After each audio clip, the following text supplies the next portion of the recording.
제가 어제 결혼식이 있어서 아는 사람 결혼식이 있어서 결혼식을 다녀왔습니다.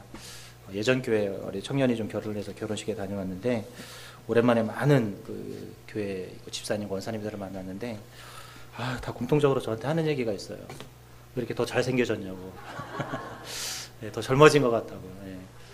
아멘입니까? 예, 감사합니다. 네. 그 사람이 잘생겼다, 더 젊어졌다, 더 말랐다 이런 얘기 들으니까 왜 이렇게 기분이 좋은지 모르겠습니다. 물론 그냥 저 듣기 좋은 립 서비스를 하신 건데 듣는 저는 참 좋았습니다. 여러분도 항상 옆에 분들한테, 옆에 분은 누군지 아시죠? 그리고 앞뒤에 있는 분들에게 늘 립 서비스를 좀 잘 하셨으면 좋겠어요. 립 서비스는 돈이 들지 않아서 참 좋습니다. 그렇죠?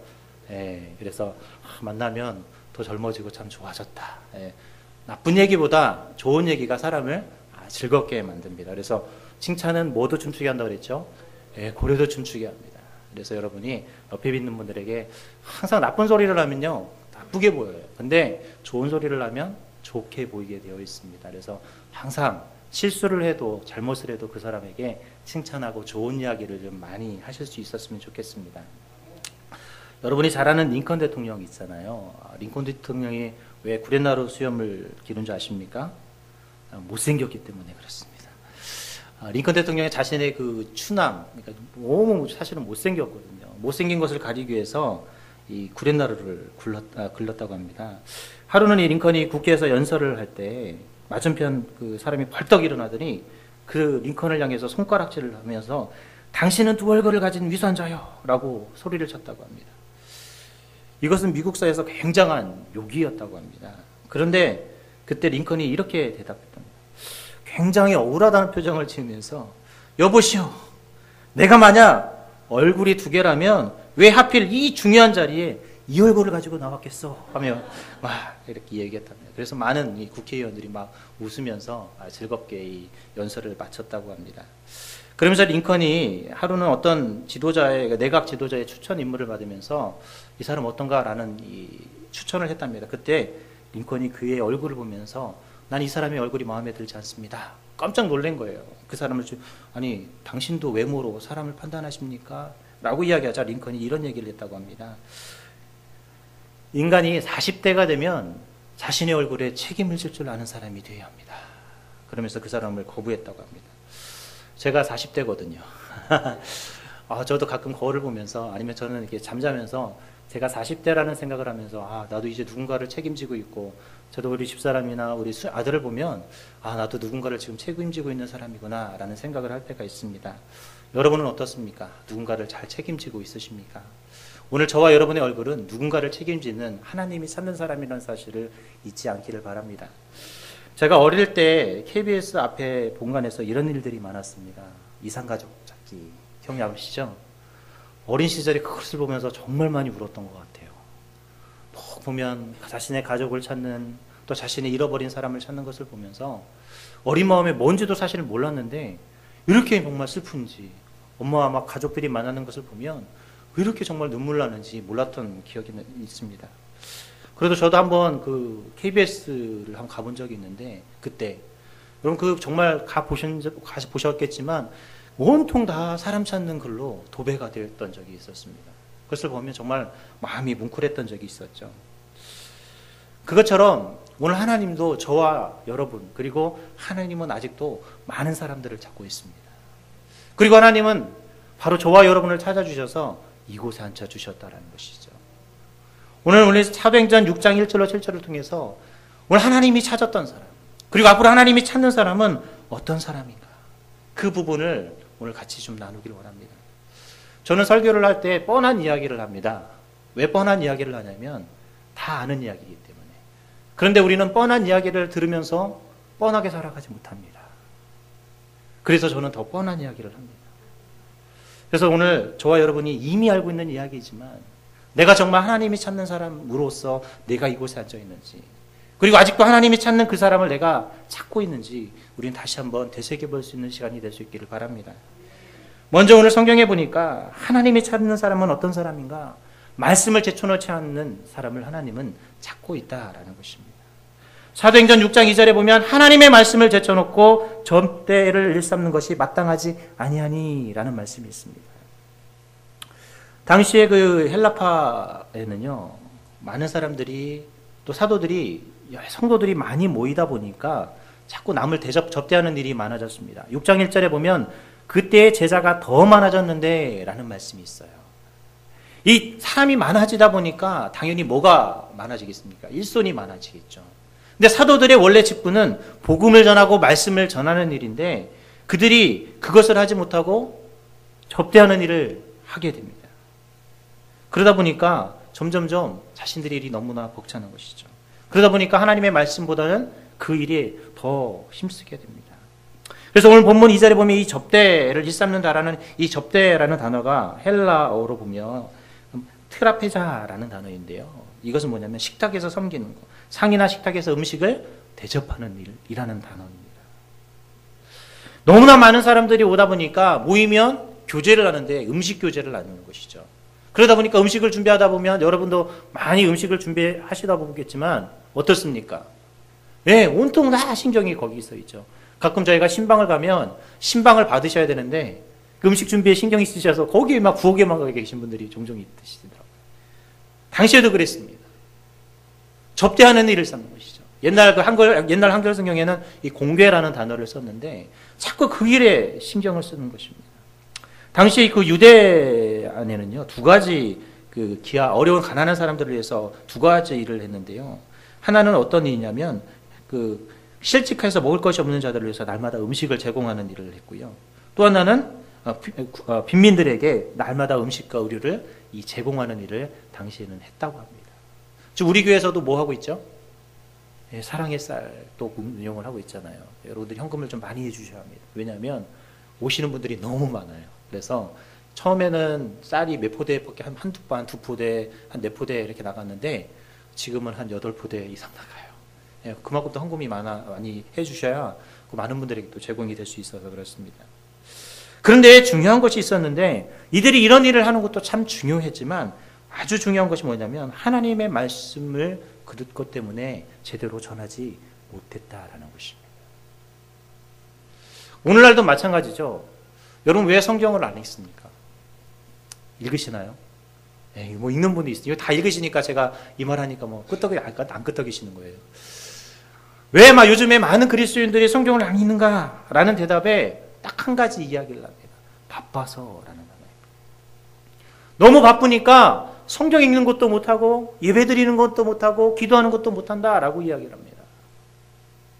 여러분 어떤 책에는 너무 바빠서 기도합니다라는 책도 있어요. 바쁘면 바쁠수록 우리는 뭘 해야 될까요? 말씀 읽고 말씀이 우선순위인 삶을 살아야 합니다.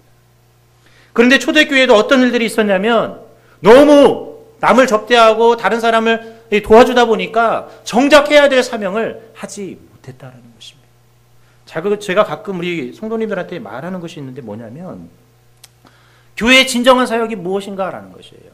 어떤 분은 교회는 선한 일을 많이 해야 된다라고 이야기를 하는데 아닙니다. 저는 단언컨대 교회는 선한 사역을 하는 곳이 아니라 하나님의 말씀을 듣고 세상에 나가 주의 복음을 전하는 것입니다. 그런데 그 말씀대로 사는 사람은 당연히 어떻게 살게 돼요? 선한 일을 할 수밖에 없습니다. 왜요? 하나님의 말씀대로 살려면 선하게 살 수밖에 없기 때문에 그렇습니다. 그런데 선한 사역, 하나님의 말씀대로 살지 못하고 선한 사역이 우선으로 살아가다 보니까 하나님의 말씀은 뒷전이게 되는 것이죠. 그것이 목적이 되어서는 안 됩니다. 우리의 가장 우선순위, 우리의 가장 중요한 목적은 하나님의 말씀이어야 한다는 것입니다. 말씀이 떠나서는 선한 사역이 우선이 될 수가 없습니다.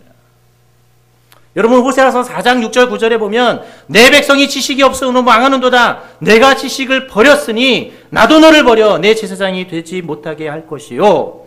내가 내 하나님의 율법을 잊었으니 나도 내 자녀들을 잊어버리리라. 그들은 번성할수록 내게 범죄하니 내가 그들의 영화를 변하여 욕이 되게 하리라. 그들이 내 백성의 속죄물을 먹고 그 마음을 그들의 죄악에 두는도다. 장차는 백성이나 제사장이나 동일함이라. 내가 그들의 행실대로 벌하며 그들의 행위대로 갚으리라. 호세아 시대에 그들에게 하나님의 말씀이 없어서 그들은 망하게 되었습니다. 오늘날은 어떻습니까? 우리 정말 설교를 듣고 싶으면요, 인터넷만 들어가시면 수십 명, 수백 명의 설교를 들을 수 있어요. 아니, 지금 여러분이 클릭만 하시면 저 미국에서 유명한 목사님들의 설교도 다 들을 수 있어요. 흔히 말로 뭐 뷔페에 가면 내가 음식 골라 먹는 것처럼 설교를 듣습니다. 성경책이요, 기독교 서점뿐만 아니라 일반 서점에만 가도요, 성경책을 살 수 있습니다. 그것도 귀찮으면 인터넷에서 딱 클릭 한 번만 해도 성경책을 살 수 있습니다. 많은 사람들이 성경책은 세계 최고의 베스트셀러라고 그래요. 여러분, 근데 베스트셀러는 책을 많이 산다고 베스트셀러가 되는 것이 아닙니다. 읽어야 하는 것이죠. 하나님의 말씀이 우리의 삶의 우선순위가 되어야 합니다. 그런데 우리는 한 주 동안 하나님의 말씀이 얼마나 우리의 삶의 우선순위가 되었습니까? 이 토자라는 목사님이 이런 말씀을 했어요. 성령 충만한 생활을 하려면 물고기가 물 안에서 살듯이 하나님의 말씀 안에서 살아야 한다. 하나님의 말씀 안에서 산다는 것은 단순히 성경 공부를 한다거나 교리 강좌에 참여하는 것을 의미하지 않는다. 그것은 밤낮으로 그분의 말씀을 묵상한다는 뜻이다. 날마다 시간마다 하나님 말씀을 사랑하고 배불리 먹고 완전히 소화하는 것을 의미한다. 생활 속에 이런저런 문제들이 우리의 마음속에서 침투해 들어와 우리의 마음을 잡으려 할 때 우리는 거의 반사적으로 말씀대로 반응해야 한다라고 이야기합니다. 이 남자들이 군대를 가면 초1병 때, 2등병 때 잠을 자다가도 툭 치면 뭐라고 얘기하는 줄 아세요? 너의 강든 성병이 나오도록 만들어라 라고 얘기해요. 정말 잠자다가 누가 툭 치면 잠꼬대도 해요. 남자들이. 이 말은 다른 말로 우리 그리스도인들에게 적용을 해본다면 누가 여러분을 톡 칠 때 뭐 하셔야 됩니까? 말씀이 나와야 되는 거예요. 아니면 말씀대로 우리가 사는 그 모습들이 우리 가운데 있어야 한다는 것이죠. 그런데 우리는 어떻습니까?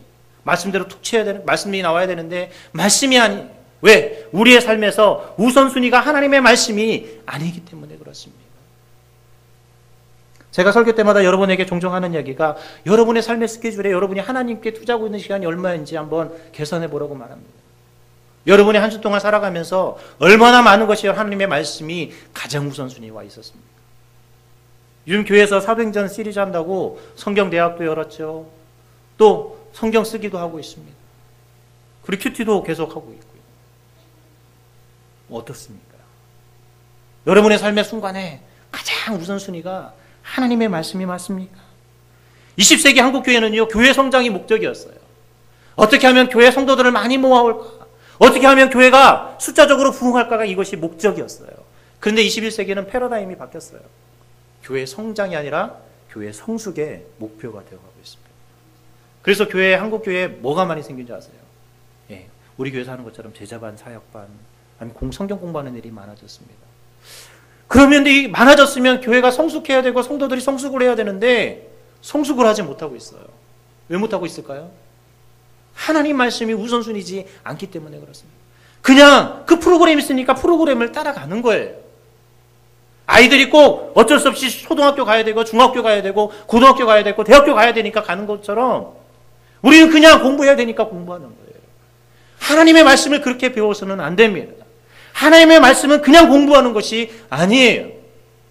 그런데 우리는 하나님의 말씀보다 다른 것을 우선순위 두고 있습니다. 그러니까 말씀을 배워도 그냥 공부하는 것으로 배우고 있습니다.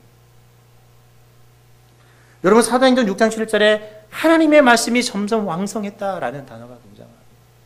이 초대교회는 이 단어가요, 무려 3번이나 등장해요.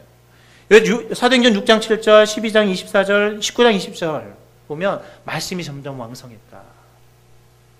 저는 우리 예전께 모든 성도들 위에도 하나님의 말씀이 왕성해지길 바랍니다. 그리고 하나님의 말씀이 가장 우선순위 있기를 바랍니다.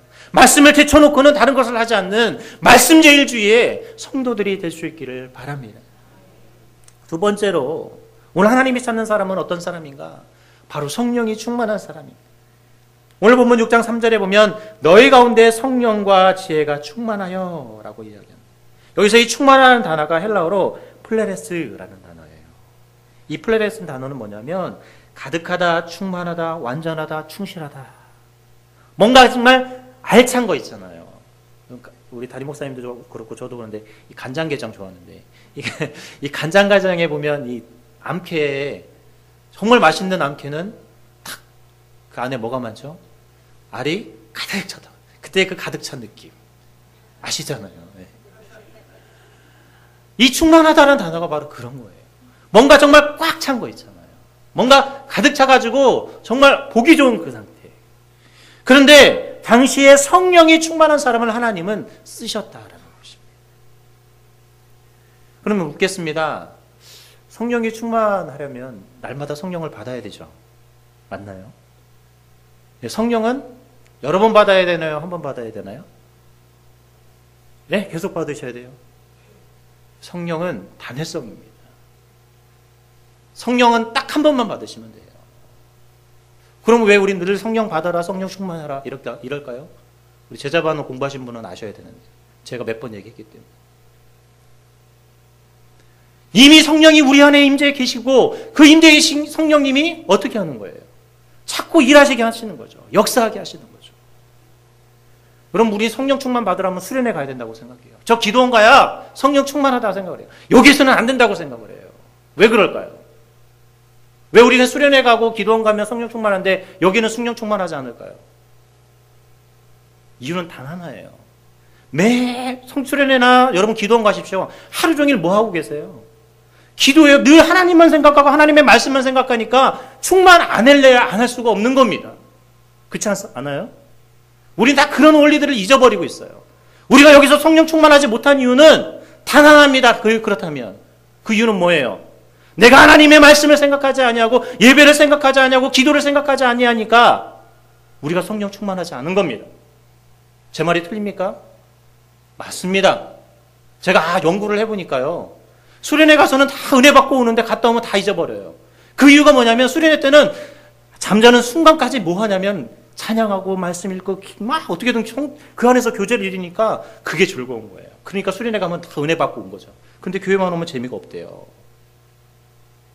이유를 딱 보니까 맨날 그 속에서 기도하고 찬양하고 말씀 읽으니까 충만할 수밖에 없는 것이죠. 만약에 이곳에 와서 우리가 매일매일 그렇게 살아간다면 어떻겠습니까? 우리도 충만해요. 우리도 그럴 수밖에 없습니다. 목회자인 저는 아침부터 차 타면서 제가 뭘 하냐면 성경 듣기를 하거든요. 저는 제대로 안 들려도 무조건 듣기를 합니다. 제가 새벽 예배 전까지 계속 막 듣고 있는데 듣고 있다 보면 제가 나도 모르게 충만해지는 경우가 있어요. 여러분도 마찬가지입니다. 우리가 성령 충만하기 위해서는 날마다 하나님의 말씀과 하나님과 늘 동행해야 한다는 것이죠. 감리교 창설자인 요한 웨슬리가 어느 날 이 깊은 기도 중에 환상을 보게 됩니다. 그가 천국 문에 들어서게 되죠. 천국을 지키고 있던 베드로를 만나게 됩니다. 그러면서 웨슬리가 질문을 해요. 저와 같이 전도하다가 죽은 사람이 참 많은데 그 사람들이 지금 천국에 많이 와 있죠? 라고 묻자 베드로 사도가 한참 동안 이 명부를 봅니다. 그런데 보니까 사도 베드로가 없는데요. 깜짝 놀랍니다. 아니 없다고요? 그러면 혹시 내 신앙, 우리의 신앙이 잘못되었나? 그렇다면 영광스러운 칼빈 교리를 강조했던 장로님들은 몇 명이나 와 있습니까? 장로교인들은 몇 명이나 와 있나요? 하고 물어봅니다. 역시 마찬가지로 되돌아옵니다. 그런데 없는데요. 깜짝 놀랍니다. 아니 혹시 이 사람들이 종교 개혁운동을 하다가 무슨 잘못을 저질러서 못 왔나? 고민합니다. 그래서 또 묻습니다. 아니 그렇다면 혹시 천주교 성도들은 많이 와 있습니까? 역시 사도 베드로가 열심히 뒤져보는데 보니까 아무도 없는 거예요. 깜짝 놀랐어요. 그러면 천국엔 도대체 누가 와 있습니까? 그러자 사도 베드로가 빙그레 웃으면서 이런 얘기를 했습니다. 예수를 믿는 사람, 성령이 충만한 사람이 이곳에 와 있습니다. 라고 이야기했다고 합니다. 스펄전 목사님이 어느 날 기도하면서 자꾸 울더랍니다. 훌쩍거리며 울던 그 모습을 사모님이 보고 묻습니다. 아니 당신 무슨 걱정이 있습니까? 왜 자꾸 우세요? 라고 말하자 이 스펄전 목사님이 이런 이야기를 했어요. 요새 웬일인지 십자가를 생각할 때 감격이 없어. 이것이 신학적인 위기야 라고 이야기를 했다. 우리가 성령 충만하지 못한 이유는 바로 예수 그리스도의 그 십자가가 우리의 마음속에서 사라졌기 때문이 아닙니다. 내가 하나님의 말씀대로 살지 못하기 때문에 성령의 충만한 역사가 있어야 될 그 시간에 우리의 소리는 늘 메말라 있다고 이야기합니다. 저는 늘 안타까운 것 중에 하나가 성도들이 우리 교회는 여기뿐만 아니라 다른 교회도 다 그래요. 난 충만하지 않은 것 같아. 은혜가 없는 것 같아. 왜 은혜가 없어요? 하나님의 은혜는 항상 있습니다. 단지 그것을 발견하지 못할 뿐이고 내가 늘 하나님과 상호 동행하지 못하기 때문에 그것을 우리가 보지 못하기 때문이라는 것이죠. 하나님은요, 어디 잠깐 외출했다 돌아오시는 분이 아니에요. 왜 우리는 늘 하나님을 그렇게 생각할까요? 왜 성령의 충만함을 그렇게 생각할까요?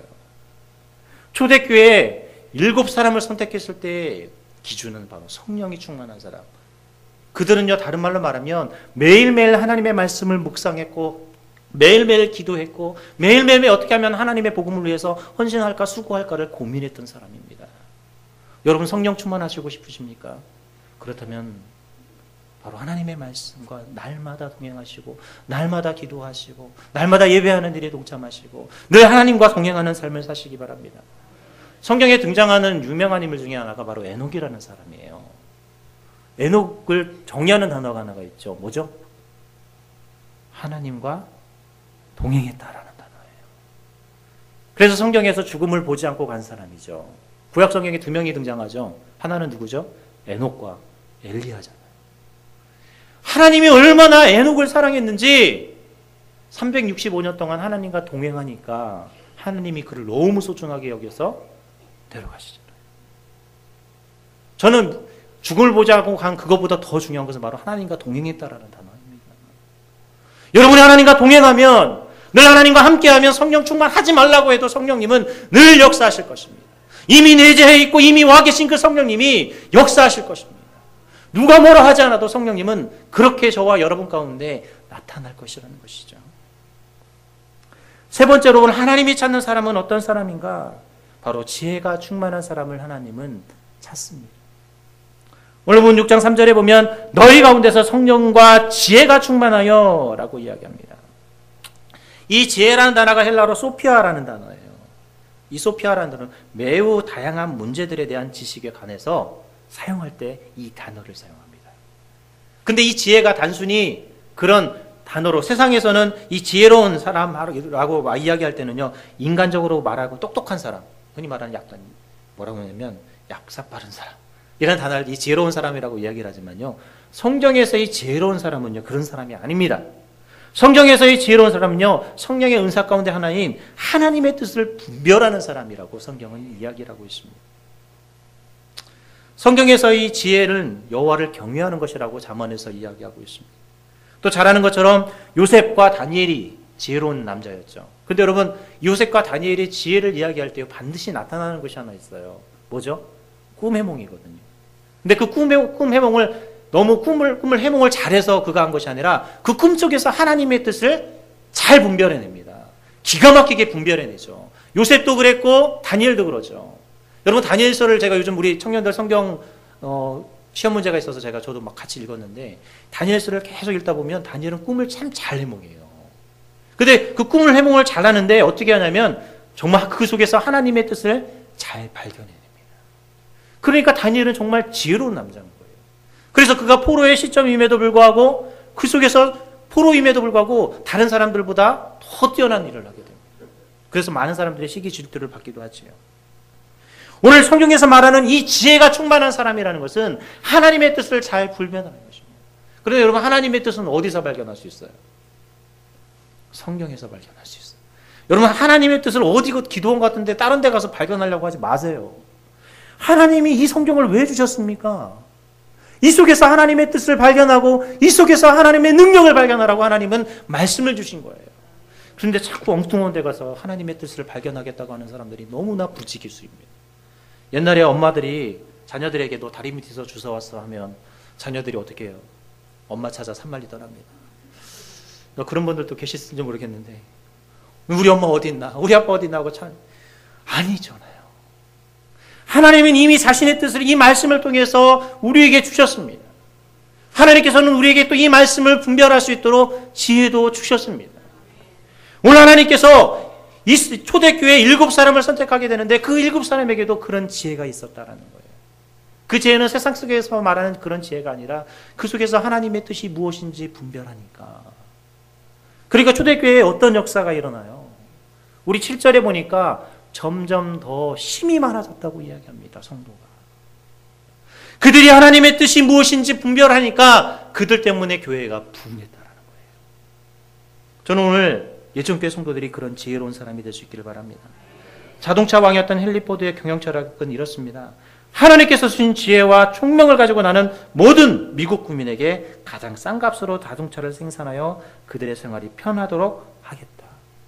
그의 경영 철학은요, 단순히 차를 많이 만드는 것, 많이 파는 것이 아니라 하나님이 주신 지혜로, 그리고 하나님이 주신 총명으로 차를 많이 만드는 것이었습니다. 그 유나이티드 제약회사라는 곳이 있습니다. 여기에 강덕영 집사님이란 분이 계신데요.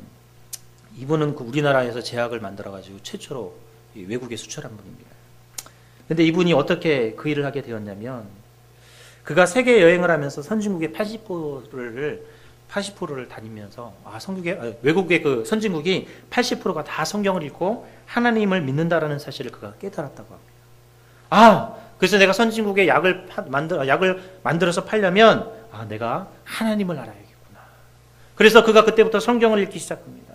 그리고 그가 하나님께 지혜를 달라고 하나님께 기도를 합니다. 그리고 정말 그는요, 약을 만들어서 선진국의 약을 처음으로 파는 그런 사람이 되었다고 합니다. 사도 바울이 골로새 교인들을 향해서 이런 이야기를 했어요. 너희는 신령한 지혜로 하나님의 뜻을 구하라. 오늘 우리 예전교회 성도들이 하나님 앞에 그렇게 기도할 수 있기를 바랍니다. 하나님, 나에게 신령한 지혜를 주셔서 내가 하나님의 뜻이 무엇인지 분별할 수 있게 해달라고 기도하시기 바랍니다. 여러분, 내 주관으로 판단하지 마시기 바랍니다. 우리는 종종 내 주관으로 무엇을 판단하면서 그것이 하나님의 판단인 양 누군가를 판단할 경우가 많아요. 함부로 누구를 판단하지 않기를 바랍니다. 하나님이 주신 지혜를 가지고 판단할 때는 함부로 남을 판단하지 않습니다. 그리고요, 남을 비판하고 판단할 때요, 그런 사람들은 상처를 주지 않아요. 하나님의 지혜는 누구에게 상처를 주지 않습니다. 오늘 이 초대교회 7사람이 선택되어질 때 그들은 지혜가 충만했다라는 것입니다. 오늘 하나님이 찾는 지혜로운 사람, 하나님이 원하는 지혜로운 사람이 되시기 바랍니다. 마지막 4번째로, 오늘 하나님이 찾는 사람은 어떤 사람인가? 칭찬받는 사람이었다라는 것입니다. 오늘 본문 6장 3절에 보면 형제들아 너희 가운데서 성령과 지혜가 충만하여 칭찬을 받는 사람이라고 합니다. 이 칭찬을 받는 사람이라는 단어가 헬라어로 마르티네오라는 단어예요. 증언하다, 증거하다. 우리가 생각하는 뜻하고는 전혀 다르죠. 이게 무엇을 증언하고 증거하는 뜻일까요? 복음입니다. 그들이 칭찬받는 이유는 뭐냐면 주님의 복음을 전했기 때문에, 복음 전하는 일에 증거가 되었기 때문에 그들은 칭찬을 받았다라는 것입니다. 세상 사람들의 기준은 이 칭찬이 아니에요. 세상 사람들이 칭찬받는 기준은 뭡니까? 어떤 선한 일을 좀 많이 해야 돼요. 아니면 명예가 높거나, 그래야 사람들이 뭐라고 그래요? 칭찬을 해줘요. 아니면 우리 자녀들이 공부를 잘하면 칭찬해줘요. 뭔가 잘하면 우리가 칭찬해주는 것처럼, 아니면 우리 회사에서 직원이 돈을 많이 벌면 칭찬해줘요. 그러나 하나님의 칭찬은 그것이 아니라는 것입니다.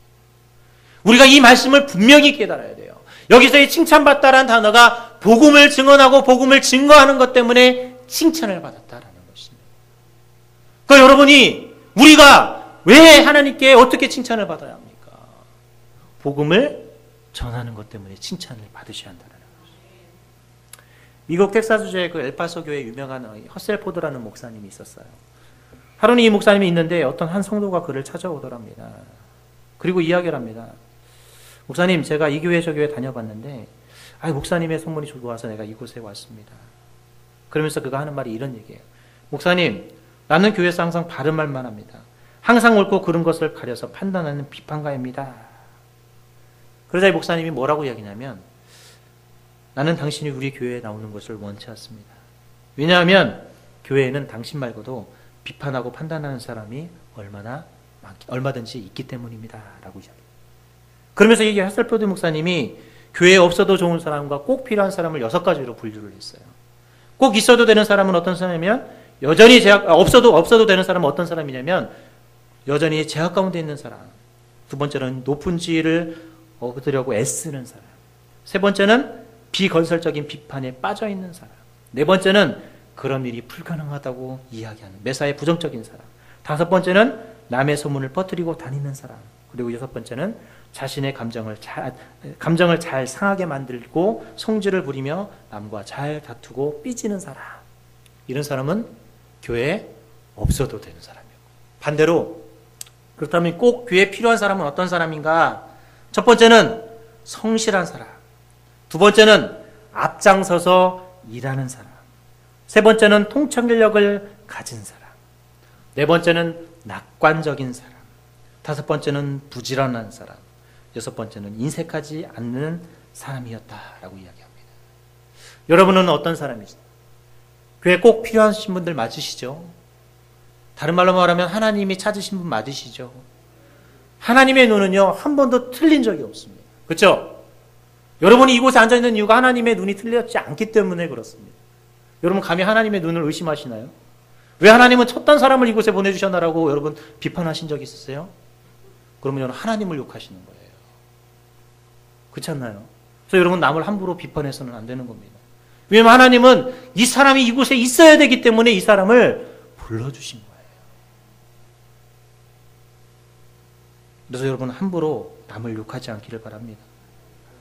이렇게 칭찬받는 사람이 있으니까 교회가 어떤 일이 벌어지나요? 6절 7절에 보면 하나님의 말씀이 점점 왕성하여 예루살렘에 있는 제자의 수가 더 심히 많아지고 라고 이야기를 합니다.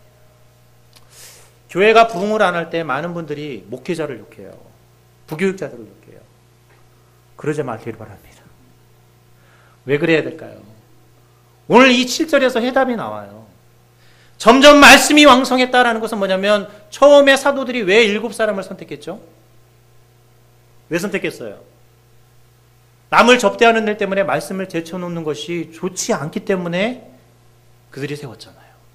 그들을 세우니까 뭐가 더 왕성해졌어요? 사도들이 이제 말씀을 잘 전하니까 말씀이 왕성해지죠. 그 다음에 그분들을 세워놓으니까 뭐가 더 많아졌다고요?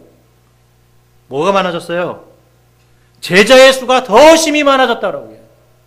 그리고 앞으로 교회 부흥이 안 되는 건 누구 탓이다? 같이 탓이에요. 목회자도 탓하지만 누구도 탓해야 된다? 내 탓도 있다. 왜요? 하나님이 찾는 사람이 있으면 교회가 점점점 부흥했는데 안 되니까.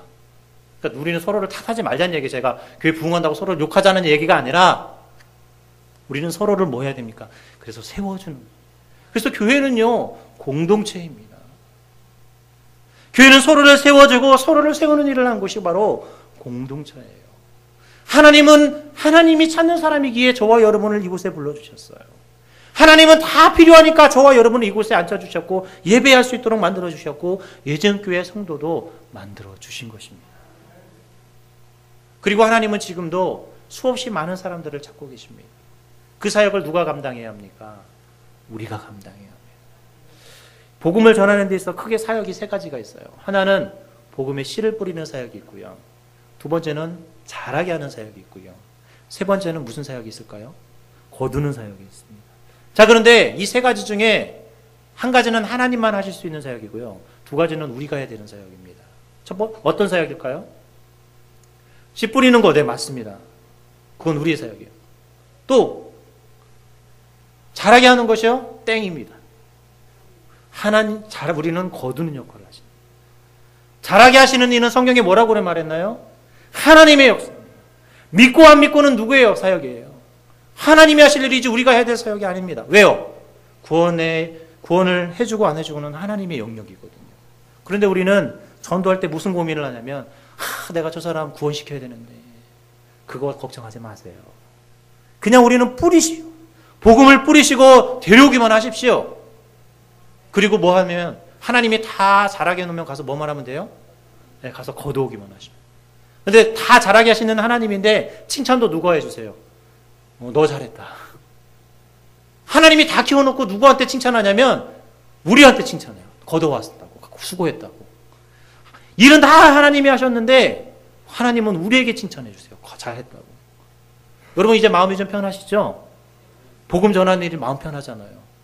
나는 가서 뿌리고 뭐만 하면 된다? 네, 거둬 수확만 해오면 되는. 내가 어떻게 하면 저 사람 구원받게 할까? 이거 걱정하지 마세요. 가서 안 믿든 간에 뿌리십시오. 뿌려야 잘하지 않겠습니까? 그래야 거둬올 수 있지 않겠습니까? 이제 말씀을 맺도록 하겠습니다. 이 토저라는 목사님이 그의 책에서 나는 진짜인가 가짜인가 라는 책에서 이런 얘기를 했어요. 오랜 교회를 살펴볼 때 교회 부흥의 역사가 일어날 때마다 거기는 항상 진리에 대한 순종이 있었다. 되살아난 교회와 죽은 교회를 가르는 시금석은 교회 구성원들의 진리에 대해서 어떤 태도를 취하느냐. 죽은 교회는 진리에 복종하지 않고 단지 진리의 껍데기만을 붙든다. 반면 하나님의 뜻을 행하려는 교회는 즉시 영적인 능력을 부여받는 복을 받는다라고 이야기했습니다. 여러분은 진짜이십니까? 가짜이십니까?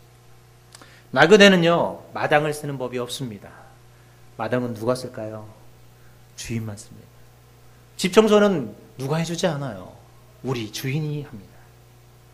하나님은 오늘 저와 여러분을 하나님께서 찾아서 이곳에 앉아주셨고, 하나님은 아직도 수많은 사람들을 찾고 계십니다. 하나님이 찾아놓은 저와 여러분은 너무나 귀한 보물입니다. 그러게 우리는 주님의 몸된 교회를 위해서, 복음을 위해서 크게 쓰임받는 주님의 일꾼들이 되시기 바랍니다. 저는 서두에서 여러분에게 뻔한 이야기를 한다고 했어요. 이 이야기 이미 너무나 잘 알고 계시죠? 그런데 왜 우리는 하나님이 찾는 사람이 되지 못하고 있을까요?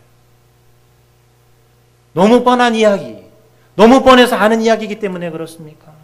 그러기에 우리는 더 열심히 신앙생활을 해야 되고 더 열심히 주의 복음을 전하는 자들이 되어야 합니다. 저는 여러분이 뻔한 그리스도인들이 되시기 바랍니다. 세상에서 복음 때문에 뻔한 그리스도인, 그래서 주님 때문에 뻔한 모습을 보여주는 정말 뻔뻔한 그리스도인, 주님이 정말 찾는 멋있는 뻔뻔한 그리스도인이 될 수 있기를 소망합니다. 기도하겠습니다. 이 시간 우리 같이 좀 통성 기도하는 시간 갖겠습니다.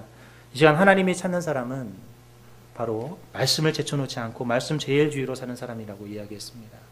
하나님이 찾는 사람은 성령 충만한 사람이라고 이야기했습니다. 하나님이 찾는 사람은 지혜가 충만한 사람입니다. 하나님이 찾는 사람은 오늘 마지막 네 번째처럼 우리가 하나님이 칭찬받는 사람이라고 이야기했습니다. 하나님, 내가 하나님이 찾는 사람이 되게 해달라고, 우리가 아직 하나님이 찾지 못한 사람에게 주의 복음을 전하는 그런 사람이 되게 해달라고 이 시간 한 목소리로 같이 기도하도록 하겠습니다. 기도하겠습니다. 하나님, 이 시간 저희 가운데 주님 함께하여 주셔서 오늘 말씀을 통해 배웠던 것처럼 하나님, 이 시간 우리가 하나님이 찾는 사람들이 되길 원합니다. 하나님이 원하시는 사람, 하나님이 찾았던 그 사람, 하나님이 원하는 정말 하나님 제일주의로 살아가는 그런 멋진 그리스도인들이 되어줄 수 있도록 주님 인도하여 주옵소서.